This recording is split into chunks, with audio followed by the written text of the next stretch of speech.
अध्यात्म विश्व विज्ञान यूट्यूब चैनल पर आप सभी मित्रों का हार्दिक स्वागत समादर करते हैं। गुरु मंत्र मालिका में आपका पुनश्च हार्दिक स्वागत।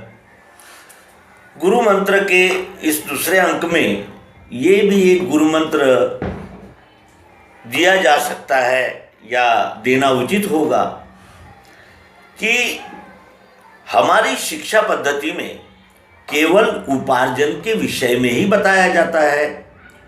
उसे ये नहीं बताया जाता कि ये सृष्टि बनी कैसे है, प्रकृति क्या है, उसके कानून क्या है, वो कैसे काम करती है, प्रकृति में कौन कौन से घटक है और इन सब में समन्वय करने वाला ऐसा कौन सा तत्व है जो सब में समन्वय करता है, सबको जोड़ के रखता है, वो क्या है।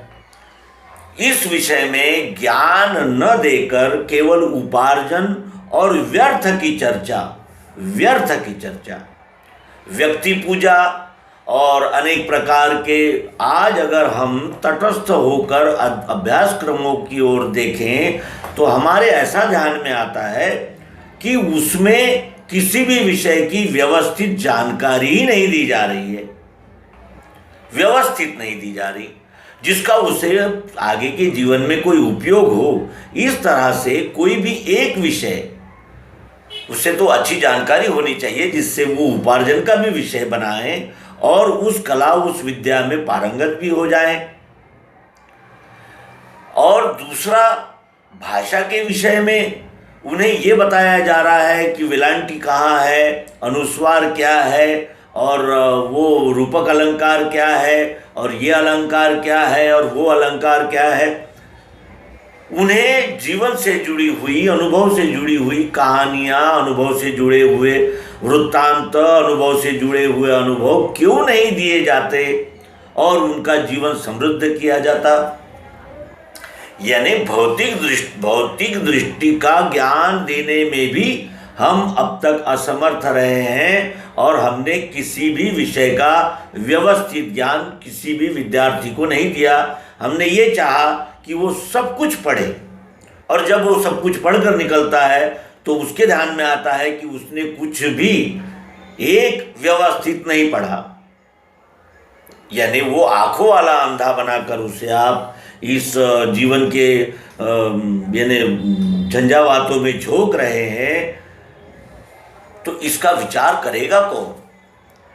पीएचडी, डॉक्टरेट, इन लोगों को यानी ये समझा जाता है कि ये देवता है, इनकी बात अकाट्य है। लेकिन उन्हीं से अगर ये पूछा जाए कि आपके पीएचडी का सार सर्वस्व आप 4 लाइनों में हमें लिख कर दीजिए, तो वो दे नहीं सकते। वो कहते हैं कि हम तो प्रबंध दिखा भी नहीं सकते आपको। आश्चर्य है ना। प्रबंध किस लिए बना था, किस लिए आपने अपने जीवन का महत्वपूर्ण समय देकर उस विषय की जानकारी प्राप्त की, उसे संकलित किया, उस पर शोध किया, अनुसंधान किया, किस लिए? छिपाने के लिए। छिपाकर क्या मिलेगा? अगर उस विद्या, उस कला, उस मुद्दे का अगर सब जनजीवन से कोई संबंध नहीं है तो उसे पढ़ाते क्यों है, और वो ऐसे पढ़ाई करने वाले को आप सम्मानित क्यों करते? जीवन का मूल उद्देश्य क्या है, जीवन का कल्याण किसमें है, जीवन क्या है, क्या है? शरीर है तो आहार निद्रा भय मैथुन है, रोटी कपड़ा और मकान तो है, हवा पानी दवा सब है, सब है। लेकिन ये नहीं है कि आखिर तुम हो कौन, क्योंकि शरीर तो जला दिया जाता है, शरीर को जला दिया जाता है, फिर शरीर से बोल कौन रहा है, ये कौन है, ये सूक्ष्म लिंग शरीर क्या है, शरीर क्या है, शरीर कैसे बना है, और शरीर कैसे बना है ये आयुर्वेद जैसे वैद्यकीय शास्त्र में भी नहीं पढ़ाकर उसे केवल चरक, सुश्रुत और जिसे कहते हैं कि कणाद और ये सब पढ़ाया जाता है। उसे ये नहीं बताया जाता कि आखिर मूल तत्व क्या है, ये प्रकृति बनी कैसे है।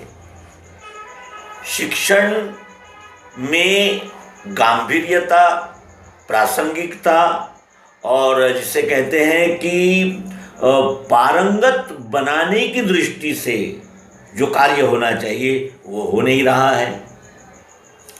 क्या मनुष्य केवल एक जानवर, एक पशु है जो केवल आहार निद्रा भय मैथुन में ही रमना चाहिए उसने?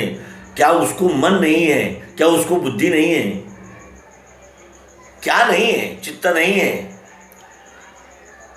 इसका क्या उपयोग है? केवल यानी जन सामान्य में मान सम्मान कमाना और अपना आहार निद्रा भय मैथुन का कार्य पूरा करना, क्या यही जीवन का उद्देश्य है? क्या इसी उद्देश्य को प्राप्त करने के लिए मनुष्य माता के गर्भ में 9 महीने रहकर आता है? विचारणीय बात है।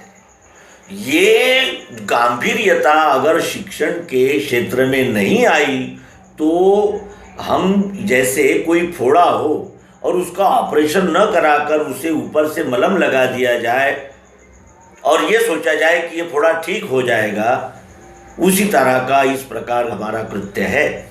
और अगर आप ऐसा कहते हैं तो ये कहा जाता है कि उन्हें क्या समझता है, वो डॉक्टरेट है, वो पीएचडी है। क्या है वो जो ऐसा कहते हैं? वो कौन है? हम पीएचडी है, हम डॉक्टरेट है, हम तय करेंगे कैसा अभ्यासक्रम होगा। और ये इस मद में आकर वो ऐसा अभ्यासक्रम बनाते हैं जिससे केवल मनुष्य पशु ही रहता है, वो मनुष्य नहीं बन पाता। नर तो छोड़िए, वो यानी जिसे कहते हैं बेहोश रहता है, और बेहोश रखने के कार्य में ही आज की सारी शिक्षा व्यवस्था लगी हुई है। उसे रोजगार परक अनुभवी ज्ञान भी हम नहीं दे पा रहे हैं और वो बाहर आकर केवल एक भीड़ का हिस्सा बनता है और काम नहीं रहने की वजह से व्यसनों में और अनेक प्रकार के अपराधों में लिप्त हो जाता है और अपराधों के भी गुट बन जाते हैं और उस गुट का भी संचालन होता है और जो पॉजिटिव साइड में जाना था वो प्रतिभा निगेटिव साइड में जाती है। उसमें भी अनेक प्रकार के धर्म संघर्ष, संप्रदाय संघर्ष, ये सब हावी हो जाते हैं। और जब तक हम सांप्रदायिक दृष्टि का ही विद्यार्थियों को परिचय कराते रहेंगे, हम इस अच्छे परिणाम की अपेक्षा नहीं कर सकते। इसलिए आज का गुरु मंत्र है, शिक्षण संस्थाओं में गांभीर्यतापूर्वक प्रकृति के संचालन, और हम जानवर ही नहीं एक जीव है, इस दृष्टि से अभ्यासक्रम बनाया जाए। ये कहते हुए आज का इस एपिसोड को विराम देंगे। नर्मदे हर, सद्गुरु भगवान की जय।